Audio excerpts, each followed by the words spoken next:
My name is Matthew. I saw the play by myself, and I completed the response by myself. I think in 3 words, to sum up this play, I would use in capturing. The actors acted very well, and they acted with a lot of enthusiasm. I would use freaky. The show was very freaky. I mean, it took place in a brothel. There were like prostitutes wearing dog masks. There was people feeling each other up. It was very, very sexual and expressive.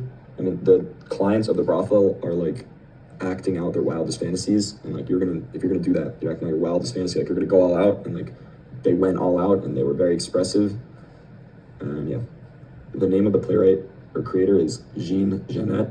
I hope I said that right. The genre that best fits, I mean, it says tragic comedy here. I wrote dark comedy. I think they're the same thing.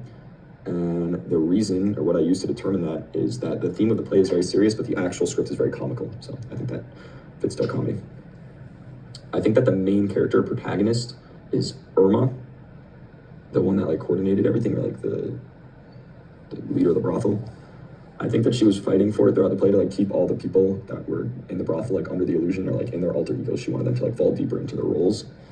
And I think that the climax was when the chief of police goes and hides away in the brothel, and then he starts acting out, and everything like goes to shit after that. It was like all the illusions over the course of the play, like they all came crashing down when that happened.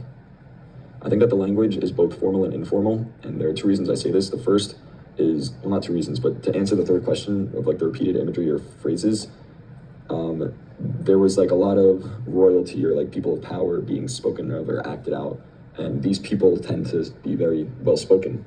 And so when the people in the brothel were acting out as those people, they spoke very formally. But when there was many instances where they would break character or break their fantasy, and when they did that, they spoke very briefly. And like to follow that like theme, whenever they were in character, it was very long speeches. But whenever they would break character and they would just be talking to like the people in the brothel normally, it was like very like quick conversation. Very few words were said. The director is Jose Zayas. The type of stage is proscenium. And I think that the cast worked very well together, but I think that they casted Irma bad. The reason I say that is because she didn't look powerful. She didn't look like she ran the whole thing. Maybe this was like intentional, like she tried to fit in or like just like be all sneaky. But I mean, her outfit was like a burgundy shirt and like a skirt, and she didn't ooze like authority. She didn't have a commanding presence. So I don't know. She didn't like look. I didn't think she fit the role very well. And there was definitely diversity. I mean, obviously it was mostly white people, and the fact that it did take place in a brothel means that there was a lot of girls, but there was a couple BIPOC actors in there. I think a specific staging moment is, or one that I'd like to discuss, is when the judge was like on his knees begging for them to continue acting out his fantasy, and then they like made him like suck her toes. I don't even know, but it was like him on the floor, and then like the executioner or whatever that guy was with like the thing like about to beat him, and it was that I like that moment. And the reason why is because it was very early on in the show, and I really think it was meant to like set the tone. Like it like obviously was taking place in a brothel, like you knew what the tone of the play was, but this like it was like getting a peek behind the curtain, like it was like, okay, like now I see what's really going on here. One actor I'd like to focus on is the same guy, the judge. His name is Lucas Bernhauer. The traits that I think he embodied perfectly were desire and greed. I think that he used his body overall. He had a lot of yelling scenes, so his voice was projected a lot, but it did crack a bit. I mean, obviously, like he was yelling a lot, so that makes sense, but he played his role very well, and he worked perfectly with everyone on stage. And I think that it did kind of feel like he went on a journey because he broke his fantasy a couple times in his part, and so it felt like it was almost like a roller coaster, like type of journey thing, because he kept like acting and breaking and acting and breaking. And then a moment that I appreciated was when the Irma told the general that she would burn his clothes.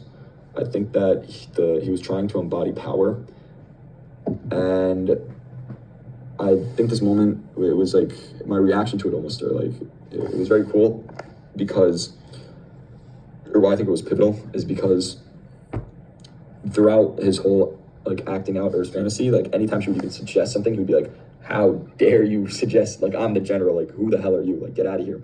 But then she suggested something that he actually liked, and you saw live, like he was like, oh, like he had like his facial expression, like it was very good, because like it was like he like fell deeper into the, like he changed his like whole persona because he like realized something that he likes better, and it was like he fell very deep into the illusion, and it was very cool. A second acting moment that involved the same guy was when he rode her into battle. I think it captured his pride, and he used his body and his voice to speak very projectively, and my reaction was, my jaw was dropped. It was by far the weirdest thing I've ever seen in my whole life.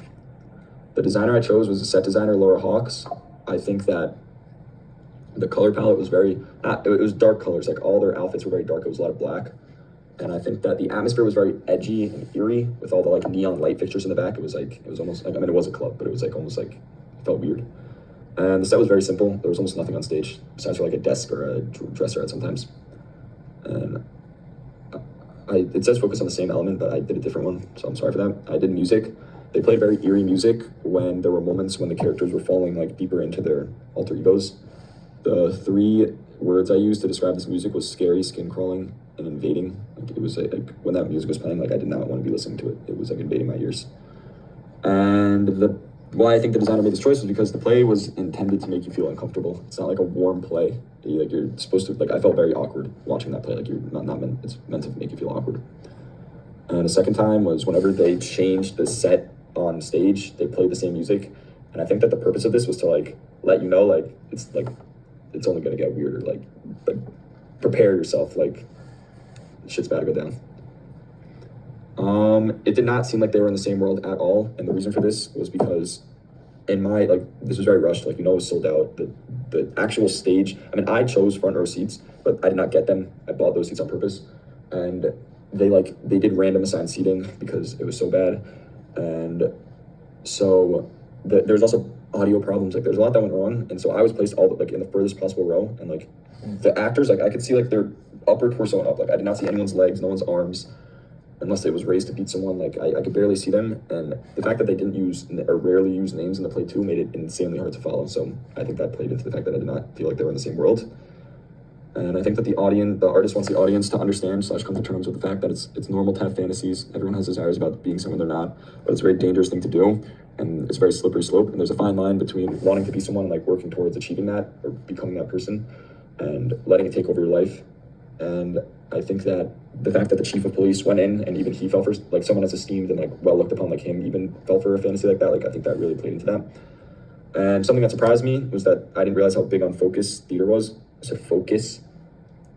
I've never been to a play or even seen one for that matter, or a live play. And I always assumed that it would kind of just be like a sports game where whenever there's like someone's serving or someone's doing a free throw, like people try to be quiet.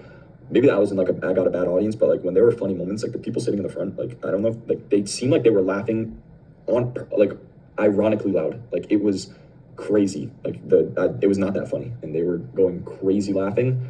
And I know if I was one acting, like I would lose character. Like they acted like they didn't even hear them, and it was crazy. That's it.